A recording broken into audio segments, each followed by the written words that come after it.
People keep wanting me to talk about the Freemasons, and they bring up Albert Pike. So I did a mini little search into Albert Pike. I didn't know much about him.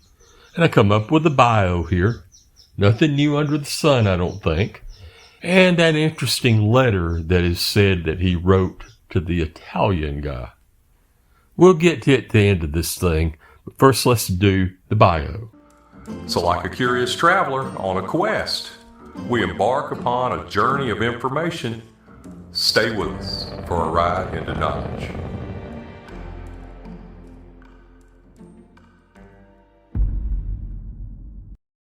Albert Pike was born in Boston, and he spent his childhood in that state. He attended school until he was 15. In August of 1825, he passed his entrance exams and was accepted at Harvard, though when the college requested payment of tuition fees for the first 2 years, he chose not to attend. He began a program of self-education, later becoming a school teacher. And in 1831, he left Massachusetts to travel west, first stopping in St. Louis and later moving to Independence, Missouri. In Independence, he joined an expedition to Taos, New Mexico, hunting and trading.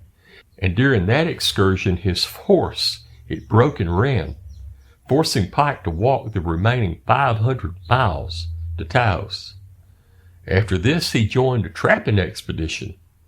Trapping was minimal, and after traveling about 1,300 miles, of which 650 of them were on foot, he arrived in Fort Smith, Arkansas. Settling in Arkansas in 1833, he taught school and wrote a series of articles for the Little Rock, Arkansas Advocate under the pen name of Casca. The articles were popular enough that he was asked to join the staff of the newspaper. And later, after marrying, he purchased part of the newspaper with the dowry. And by 1835, he was the Advocate's sole owner.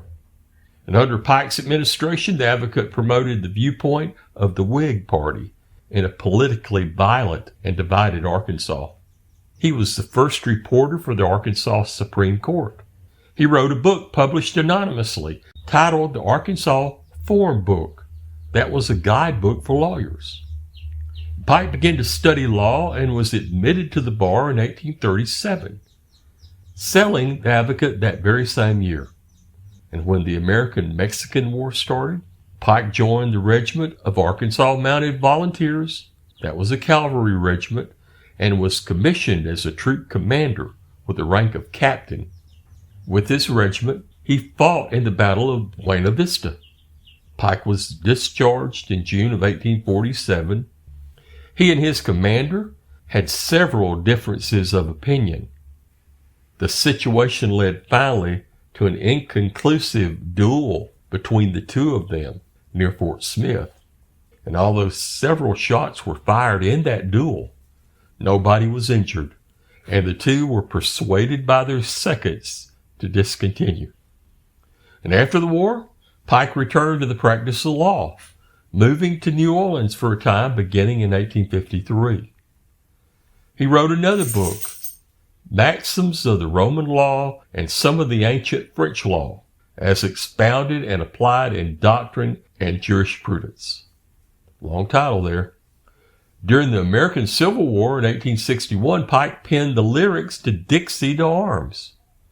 And at the beginning of the year, Pike was appointed as Confederate envoy to the Native Americans. In this capacity, he negotiated several treaties, one of the most important being with the Cherokee Chief John Ross, which was concluded in 1861. And at that time, Ross agreed to support the Confederacy, which promised the tribes a Native American state if it won the war. Ross later changed his mind and left Indian Territory, but the seceding Cherokee government maintained the alliance. Pike was commissioned as a brigadier general in 1861 and given a command in the Indian Territory. Pike trained 3 Confederate regiments of Indian cavalry, most of whom belonged to the civilized tribes, whose loyalty to the Confederacy was variable. Although initially victorious at the Battle of Pea Ridge, Pike's unit was defeated later in a counterattack after falling into disarray. And when Pike was ordered in 1862 to send troops to Arkansas, he resigned in protest. And as in the previous war, Pike came into conflict with his superior officers, and at one time drafting a letter to Jefferson Davis complaining about his direct superior. Now, after Pea Ridge, Pike was faced with charges that his Native American troops had scalped soldiers in the field. And Pike was also charged with mishandling money and material, ordering his arrest. Now, both these charges were later found to be considerably lacking in evidence. Nevertheless, Pike, facing arrest, escaped into the hills of Arkansas, sending his resignation from the Confederate States Army. He was then arrested under charges of insubordination and treason and held briefly in Warren, Texas. His resignation was finally accepted, and he was allowed to return to Arkansas. Now, as for the Freemasonry, Pike first joined the Fraternity Independent Order of Odd Fellows in 1840. He next joined a Masonic lodge, where he became extremely active in the affairs of the organization. In 1859, he was elected Sovereign Grand Commander of the Scottish Rite Southern Jurisdiction. He maintained Sovereign Grand Commander for the remainder of his life, a total of 32 years, devoting a large amount of his time to developing the rituals of the order. Now, notably, he published a book called Morals and Dogma of the Ancient and Accepted Scottish Rite of Freemasonry in 1871. There were several subsequent editions. This helped the order grow during the 19th century.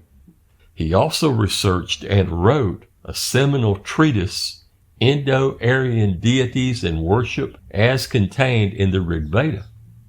In America, Pike is still considered an eminent and influential Freemason, primarily in the Scottish Rite Southern Jurisdiction. Pike died in Washington, D.C. at the age of 81 and was buried at Oak Hill Cemetery. Burial was against his wishes. He had left instructions for his body to be cremated. In 1944, his remains were moved to the house of the temple headquarters of the Southern Jurisdiction of the Scottish Rite. A memorial to Pike in a neighborhood of Washington, D.C. is the only Confederate military officer with an outdoor statue there.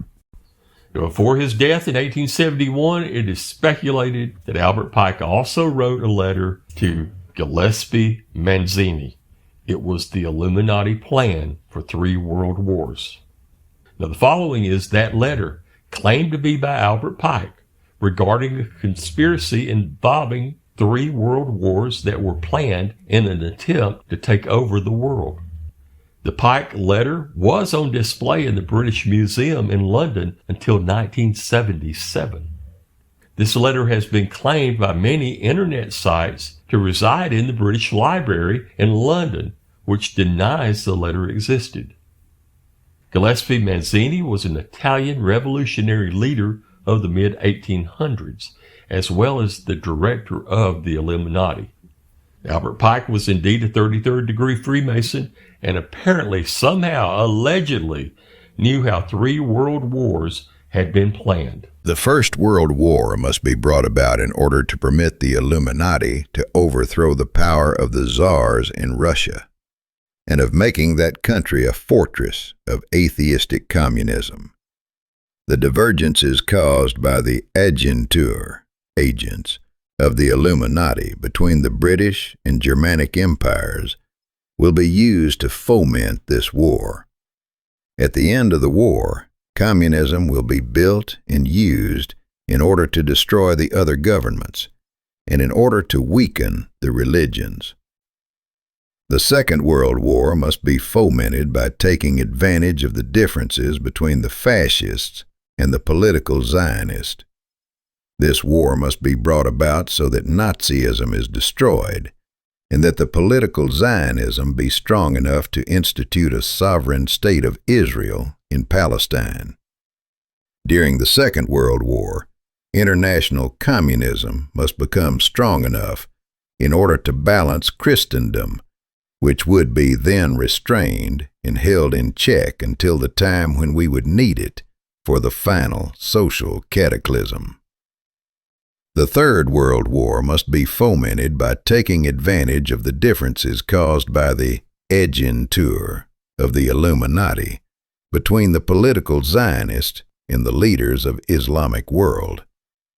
The war must be conducted in such a way that Islam, the Muslim Arabic world, and political Zionism, the State of Israel, mutually destroy each other.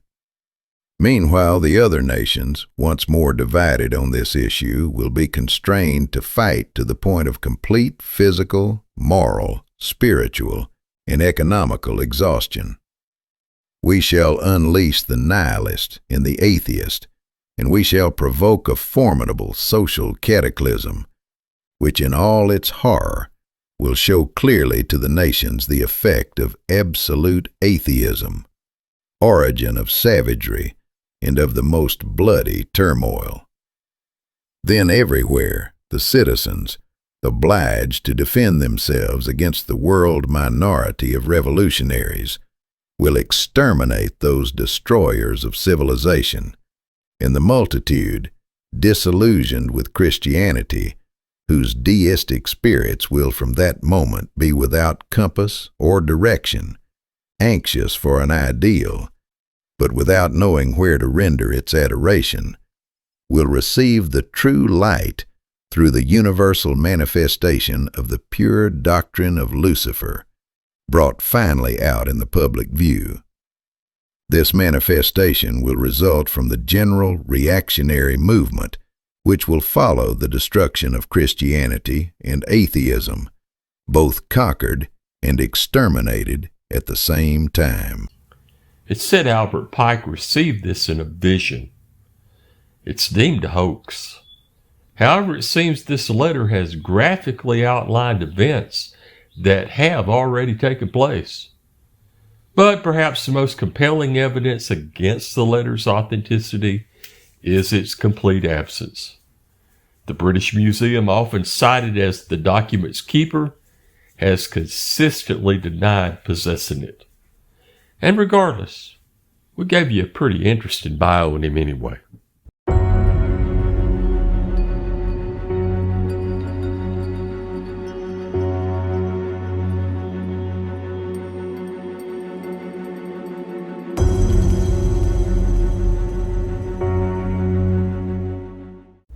Just more food for thought.